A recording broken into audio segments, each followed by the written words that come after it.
തന്നെ നമ്മൾ കണ്ടു പോലീസുകാരുടെ വണ്ടി ഇവിടെ നടക്കിടപ്പുണ്ടായിരുന്നു റോഡിന്റെ. അവർക്കെതിരെ പറയുമ്പോൾ ജനങ്ങളെതിരാവുക എന്നുള്ളതാണല്ലോ. കുറച്ചധികം മൂവീസ് അവർ മാറ്റി വെച്ചിട്ടുണ്ട്, സ്ക്രീൻ ചെയ്തിട്ടില്ല. അപ്പൊ അതിനെ കുറിച്ച് എന്താ പറയാനുള്ളത്? അങ്ങനെ സിനിമകൾ മാറ്റി നിർത്തുന്നതിനോട് വിയോജിപ്പുണ്ട്. ഇതനുസരിച്ച് പേരൊക്കെ നോക്കിയിട്ട് സിനിമയുടെ പേര് മാറ്റണം, അങ്ങനെയൊക്കെയുള്ള കുറേ കാര്യങ്ങളൊക്കെ വരുന്നുണ്ട്. അതുപോലെ തന്നെ പേര് വെച്ചിട്ട് ബീഫ് എന്ന് പറഞ്ഞപ്പോൾ ഒരു മൂവി ഉണ്ട്, അത് ബീഫുമായിട്ട് ബന്ധപ്പെട്ടൊന്നുമല്ല, അത് ശരിക്കും റാപ്പുമായിട്ട് ബന്ധപ്പെട്ട ഒരു വേർഡാണ്. ഈ ഫ്രീ സ്റ്റൈലുമായിട്ട് ബന്ധപ്പെട്ട് കണക്റ്റഡ് റാപ്പിൻ്റെ ഇടയിലുള്ള ഒരു യൂസ് ചെയ്യുന്ന ഒരു വേർഡാണെന്ന് തോന്നുന്നു, ബീഫ് റൂയിഡോ അങ്ങനെ കണ്ടെന്ന് തോന്നുന്നു. അപ്പോൾ അത് ആ പേരും അതുമായിട്ടൊന്നും യാതൊരു ബന്ധവുമില്ല. പക്ഷെ അതും പിരിച്ചു. പിന്നെ പോയിച്ച്, പിന്നെ പാലസ്തീൻ്റെ ഐക്യദാർഢ്യമുള്ള കുറച്ച് മൂവീസൊക്കെ. കല എന്ന് പറയുന്നത് എപ്പോഴും ഒരു പ്രതിരോധവും കൂടിയാണ്. രാഷ്ട്രീയപരമായിട്ടുള്ള വിയോജിപ്പുകളാണെങ്കിലും ഒക്കെ രേഖപ്പെടുത്താനുള്ളതാണ്. അതിനെ ഭയക്കേണ്ടതില്ല എന്ന് മാത്രമേ പറയാനുള്ളൂ. ആക്ച്വലി ഭയപ്പാട് കൊണ്ടാണ് അവർ ഈ സ്ക്രീൻ ചെയ്യാത്തത്. തീർച്ചയായിട്ടും ഭയപ്പാട് തന്നെ ആയിരിക്കുമല്ലോ, ഉറപ്പായിട്ടും അതാണല്ലോ. തങ്ങൾക്ക് അനുകൂലമായി എല്ലാവരും സംസാരിക്കണമെന്ന് ആഗ്രഹിക്കുന്നത് സ്വേച്ഛാധിപരമായ പ്രവണതയാണ്. ഹായ് ചേട്ടാ, സുഖം. എങ്ങനെയുണ്ടായിരുന്നു ഓവറോൾ എക്സ്പീരിയൻസ്? ലാസ്റ്റ് ഡേ അല്ലേ? ഗംഭീരം. ഇത് ലാസ്റ്റ് ഡേ മാത്രമല്ല, ഞാൻ ഈ അക്കാദമിയിൽ മെമ്പറായിട്ട് ഫസ്റ്റ് പ്രോഗ്രാം ആയിരുന്നു എൻ്റെ. ഞാൻ 11-ാം തീയതി വന്ന് ഇത്രയും ദിവസം കൂടെ ഉണ്ടായിരുന്നു. ഇനിയിപ്പോൾ അതിൻ്റെ ക്ലോസിംഗ് സെറമണി കഴിഞ്ഞിട്ടേ പോകുള്ളൂ. എന്തായാലും ഗംഭീരം, അടിപൊളി. IFFK കുറിച്ച് എന്താ പറയാ? ലാസ്റ്റ് ഡേ അല്ലെന്ന് ഞാൻ ഒരു ഡേ വന്നുകൂടാ ഒന്നും, ബട്ട് നല്ല എക്സ്പീരിയൻസ് ആയിരുന്നു, ഫൺ ആയിരുന്നു. എല്ലാ ഫിലിംസും കണ്ടായിരുന്നോ? ഇല്ല, ഞാൻ ഇന്നേ വന്നിട്ടുള്ളൂ, സ്ഥലത്തുണ്ടായിരുന്നില്ല, മിസ് ചെയ്തു. പേരെന്തായിരുന്നു? തമന്ന. Thank you. എല്ലാ വർഷത്തെയും പോലെ തന്നെ, പക്ഷെ കുറച്ച് ലാഗാണ്. എല്ലാ വർഷത്തെയും പോലത്തെ പിള്ളേരാരും ഇല്ല. ഇപ്പോൾ ഓരോ വർഷം തോറും പരിപാടികൾ കുറഞ്ഞു വരിക. മുൻപ് ഇവിടെ ആയിരുന്നു എല്ലാ ഒത്തുകൂടലും കാര്യങ്ങളൊക്കെ. ഇപ്പോൾ പല സ്ഥലങ്ങളിൽ സ്പ്ലിറ്റ് ആയി പോയപ്പോൾ ഇവിടെ നമുക്ക് ആ ഒരു സ്ഥിരം പിടിച്ചിരുന്ന IFFK വൈബ്, അല്ലെങ്കിൽ അത് സ്ഥിരമായിട്ട് കണ്ടുവന്ന സൗഹൃദങ്ങൾ, ആ കൂട്ടായ്മ, അതൊക്കെ ഭയങ്കരമായിട്ട് മിസ് ചെയ്യുന്നുണ്ട്. അങ്ങനെ 2-3 വാക്കുകൾ മാത്രമേ. ഓവറോൾ എക്സ്പീരിയൻസ് അടിപൊളിയായിരുന്നു. ഞാൻ മൊത്തത്തിൽ ആക്ച്വലി ഒരു 23-24 സിനിമ കണ്ട്. അപ്പോൾ 8 ദിവസം കൊണ്ട് അത്രയും ഫിലിംസ് കണ്ടു. അതെ, അപ്പോൾ രാവിലെ മുതൽ രാത്രി വരെയും ഈ സിനിമയിൽ ഒരുമാതിരി സിനിമ പ്രാന്ത് പോലെ അടിപൊളി എക്സ്പീരിയൻസ് ആയിരുന്നു. ഇനിയും വരും. എൻ്റെ ആദ്യത്തെ IFFK ആണ്. അതെ. അല്ല, പാലക്കാട്. ആർദ്ര. IFFK ഞാൻ ശരിക്കും 3 ദിവസം അറ്റൻഡ് ചെയ്യാൻ പറ്റുള്ളൂ. പ്രൊഫഷണൽ കൊള്ളാം, നല്ല മൂവിയാണ്. നല്ല ശ്രീലങ്ക സബ്ജക്റ്റ് ആയിരുന്നു. LTT ബേസ്ഡ് ആയിട്ടുള്ള പൊളിറ്റിക്സ്, നല്ല പൊളിറ്റിക്സ് ആണ് അതിൽ പറഞ്ഞിരിക്കുന്നത്. എക്സ്പീരിയൻസ് എന്താണ് IFFK കുറിച്ചിട്ട്? ലാസ്റ്റ് ഡേ ആണ്. ഇന്ന് നല്ല തിരക്കുണ്ട്. കുറേ പടങ്ങൾ കണ്ടു, കുറേ പടങ്ങൾ മിസ്സായി, കുറേ ഫ്രണ്ട്സിനെ കിട്ടി, കുറേ ഫ്രണ്ട്സ് ഇത്തവണ വന്നിട്ടില്ല. വീടപ്പോൾ ഇതിൻ്റെ തേർഡ് IFFK ആണ്. It was really good experience. കാരണം കുറേ നല്ല മൂവീസ് കണ്ടു, പിന്നെ കുറേ നല്ല ഫ്രണ്ട്സിനെ കിട്ടി. ഇറ്റ്സ് ഓൾ അബൌട്ട് ഒരു നെറ്റ്വർക്കിംഗ് പോലെ ഒരു കണക്ഷൻ ആയിരുന്നു. നല്ലതായിരുന്നു, നല്ല മൂവീസും കാണാൻ പറ്റി. അത് പ്രശ്നമായിട്ട് തോന്നിയത് പാർക്കിംഗ് ആയിരുന്നു. കാരണം കഴിഞ്ഞ IFFK ഞങ്ങൾ ഫുൾ ഇവിടെ തന്നെ ഈ ഫ്രണ്ടിലായിരുന്നു പാർക്ക് ചെയ്യണത്, അകത്ത് കിട്ടാണ്ട് വരുമ്പോൾ. അപ്പം ഇവിടെ നോ പാർക്കിംഗ് ഒന്നും വെച്ചിട്ടും ഇല്ലായിരുന്നു. പക്ഷെ അവിടെ കൊണ്ട് ചെല്ലാനടിച്ച് കൈ കിട്ടിയിട്ടുണ്ട്.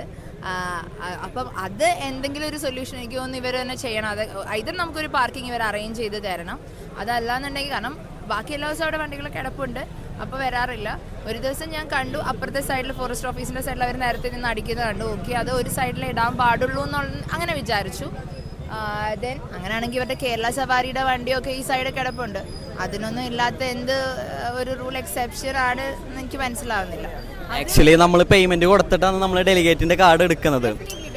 അപ്പോൾ സംഘാടകരാണ് ഇതിനുള്ള കാര്യങ്ങളൊക്കെ. കാരണം നമ്മൾ ഇവിടെ പാർക്കിംഗ് എല്ലാ തിയേറ്റേഴ്സിലും കിട്ടാത്തത് കൊണ്ട് തന്നെ നമ്മൾ ഇവിടെ കൊണ്ട് കാറാണെങ്കിൽ കാർ ഇട്ടിട്ട് ഇവിടെ നമ്മൾ ഓട്ടോ എടുത്ത് ബാക്കി തിയേറ്റേഴ്സിലേക്ക് പോകുമായിരിക്കും ചെയ്യണം. കാരണം ഇതാണല്ലോ എൻ്റെ ഒരു സെൻട്രൽ സ്പേസ് എന്ന് പറയുന്നത്.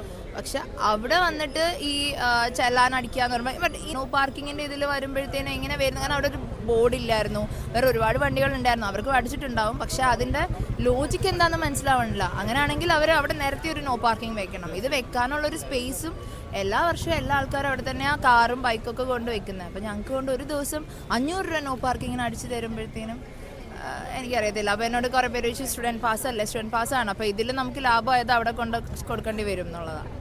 സീരിയസ്. ഹായ്, എന്താ പേര്? എൻ്റെ പേര് നിക്കിത. ഇവിടെ തന്നെയാണ് സ്ഥലം? IFFK ഓവറോൾ എക്സ്പീരിയൻസ് ഒന്ന് പറയാൻ പറ്റുമോ? നല്ല എക്സ്പീരിയൻസ് ആയിരുന്നു. ഞാൻ ഇതിനു വേണ്ടി ലീവൊക്കെ എടുത്തിട്ട് വന്നതായിരുന്നു. അപ്പോൾ കുറേ മൂവീസ് കാണാൻ പറ്റി. പക്ഷേ നല്ല തിരക്കുണ്ടായിരുന്നു ഇപ്രാവശ്യം. എനിക്കൊന്ന് ലാസ്റ്റ് ഇയറാണ് ഞാൻ ആദ്യമായിട്ട് ജോയിൻ ചെയ്തത്. അതിനെക്കാട്ടി ദിസ് ടൈം എനിക്കൊന്ന് തിരക്ക് കൂടുതലായിരുന്നു. കുറേ മൂവീസ് നോക്കി, പക്ഷേ കിട്ടിയില്ല. പക്ഷേ നല്ലൊരു എക്സ്പീരിയൻസ് ആയിരുന്നു. പിന്നെ ഇതിൻ്റെ മെയിൻ പാർട്ടെന്ന് പറഞ്ഞാൽ പല പല സ്ഥലങ്ങളിലെ ആൾക്കാർ വരും. സോ അവരെയൊക്കെ പരിചയപ്പെടുക, ഫിലിംസിനെ പറ്റി ഡിസ്കസ് ചെയ്യുക, അതൊക്കെ വളരെ നല്ല രസമായിട്ടുള്ള കാര്യം. ഫിലിംസ് എല്ലാം കാണാൻ പറ്റിയായിരുന്നോ? ഞങ്ങൾ അലൗഡും അല്ല, നമുക്ക് മെയിൻ ഗസ്റ്റ് ആണ്. എങ്ങനെ ഉണ്ടായിരുന്നു IFFK എക്സ്പീരിയൻസ്? അടിപൊളിയായിരുന്നു. നമ്മളിവിടുത്തെ വോളണ്ടിയേഴ്സ് ആയിരുന്നു. കുറെ കണക്ഷൻ കിട്ടിയായിരുന്നു, കുറെ ഫ്രണ്ട്സ്, പുതിയ ഫ്രണ്ട്സ് ഒക്കെ. സിനിമ ഇഷ്ടമുള്ളവർ കാണട്ടെ, അല്ലാത്തവരിപ്പം കാണണ്ട. അത് അത്ര നമുക്ക് പറയാൻ പറ്റത്തുള്ളല്ലേ. കുറേ പടങ്ങൾ മാറ്റി വെച്ചിട്ടില്ലേ, അതിനെക്കുറിച്ച് എന്താ പറയാനുള്ളത്? പടങ്ങൾ ആസ്വദിക്കേണ്ട ഒരു സാധനമാണ്. നമ്മൾ പൊതുവെ പറയുമ്പോഴത്തേക്കും അതിന് വേറെ കണ്ണുകളോട് കാണാതെ അതൊരു ആർട്ട് എന്നുള്ളൊരു രീതിയിൽ കാണാൻ ശ്രമിക്കുക. അങ്ങനെ ആകുമ്പോഴത്തേക്കും ഒന്നും മാറ്റി വെക്കേണ്ട കാര്യം വരുന്നില്ലല്ലോ.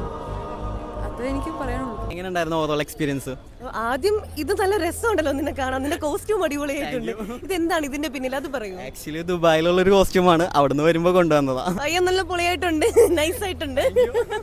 ഇന്ന് ഫസ്റ്റ് ഡേ ആടാ, എന്ത് ചെയ്യാനാ, ഞാൻ കുറച്ച് തിരക്കായിപ്പോയി, അത് കാരണം എനിക്ക് വരാൻ പറ്റിയില്ല. അതിന്റെ വിഷമമുണ്ട്, ബട്ട് ഹാപ്പിയാണ്. ഒരു മൂവിയെ കാണാൻ പറ്റിയുള്ളൂ, അപ്പോൾ തിരിച്ചു പോവാണ്, ബട്ട് സോ ഹാപ്പി. IFFKക്ക് നമ്മൾ എല്ലാ വർഷവും വരുന്നതാണ്. അപ്പം എല്ലാ വർഷവും ഞങ്ങൾ മീഡിയ പാസ് എടുത്ത് ഇതുപോലെ എല്ലാവരും ബൈറ്റൊക്കെ എടുത്ത് നടക്കുന്ന ആൾക്കാരാണ്. സോ ഇപ്രാവശ്യം ഇങ്ങനെ വരുമ്പോൾ ഭയങ്കര സന്തോഷമുണ്ട്. ഞാൻ ഇന്ന് വന്നതേ ഉള്ളൂ. ഓക്കെ, ശരി, ബൈ. പറ്റും, ഉറപ്പായിട്ട് പറ്റും. പക്ഷെ അതിനുവേണ്ടി ശ്രമിച്ചില്ല, അത്രേ ഉള്ളൂ.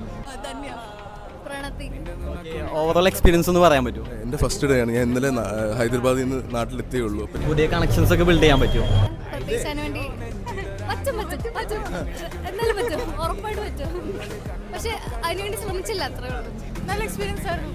Met so many cool people. ഞാൻ പൂനെ പഠിക്കാം.